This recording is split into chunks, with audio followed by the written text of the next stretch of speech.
రోజుకు అందరికీ 24 గంటలే ఉంటాయి. కానీ ఎందుకు కొందరు ఈ 24 గంటలను బాగా ఉపయోగించుకొని సక్సెస్ అవుతారు, మరి కొందరు కారు? అసలు డిఫరెన్స్ ఏంటంటే టైం మేనేజ్మెంట్. సమయాన్ని వృధా చేసేవాడు ఎప్పుడు సమయం సరిపోలేదు అని ఎక్స్‌క్యూజెస్ చెబుతాడు. కానీ సమయాన్ని ప్లాన్ చేసుకునేవాడు, ప్రయారిటీ సెట్ చేసుకునేవాడు చిన్న చిన్న స్టెప్స్‌తో పెద్ద పెద్ద అచీవ్‌మెంట్ సాధిస్తాడు.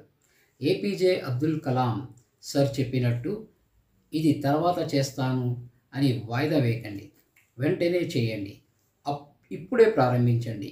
గమనించండి, సమయం మన దగ్గర ఉన్న అత్యంత విలువైన సంపద.